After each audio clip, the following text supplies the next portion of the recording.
That's surprising. I'm glad maybe people are finally not spending always an eternity here. Well, people do seem to have spread out. That is true. Though I've also just stayed away from roads, so I don't know how many people are saying. I've been staying, especially since I've got this badge. I've been staying away from roads as much as possible because I got stuck there plenty enough as a cadet. Yep, that is not a good time. And actually, my first day I got stuck there, so shut up, doing paperwork.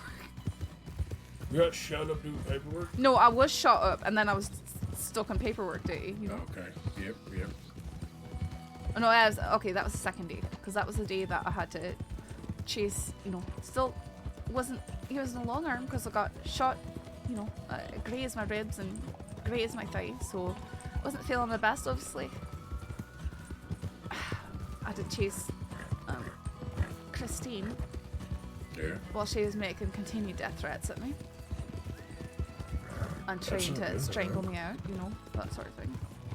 I don't think she even got, criminal threats against that LEO. I didn't do charges. I'd have sent her off to Cisco if I did. Especially, it's not like someone, just a drunk shouting those things. It's someone who's actually tried to murder me before, threatening to do it again. So it's a wee bit different, in my opinion. It is different, but it's something that sadly is just going to happen a lot more. Yeah, I mean, it sounds like you had quite the first few days of deputyship.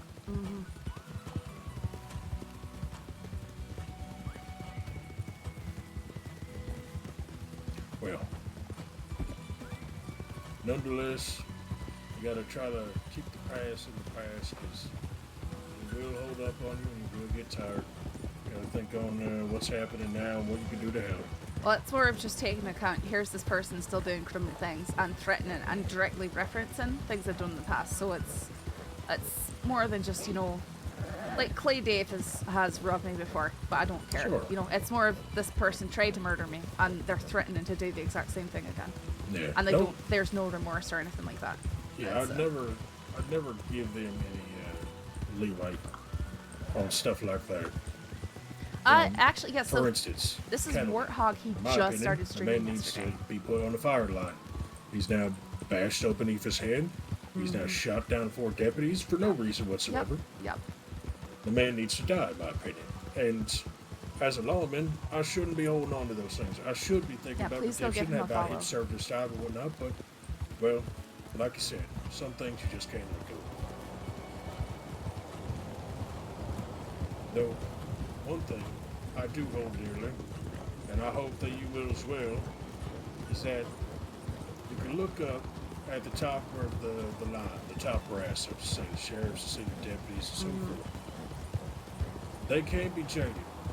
They can be worn down. They have seen a lot of terrible, terrible things, and I do not blame them for being jaded. But we as the newer deputies, we have a job to ourselves and the department to try our best to remember the qualities that we joined for, to try for redemption, to try to give people fair chances, even when they aren't going to give us the same.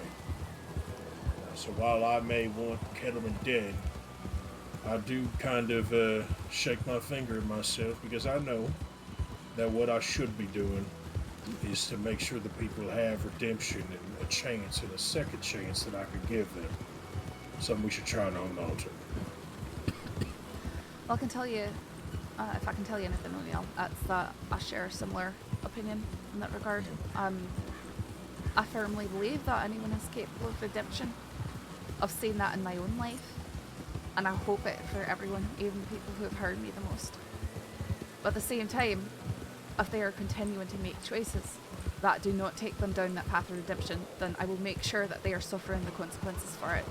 Because that is the only way that they are going to be changing at all. You are right on that, sir. You are right.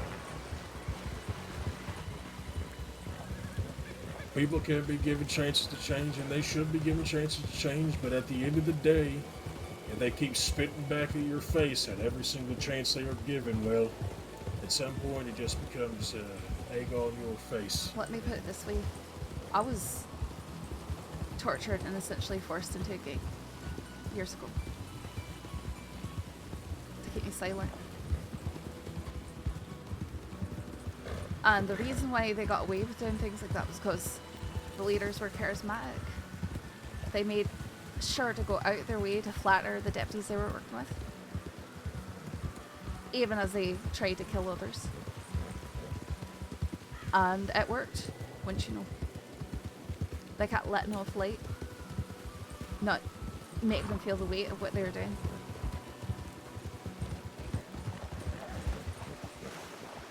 I didn't hear that some of them started running for government positions after I left. That's one of the reasons I had to leave that state.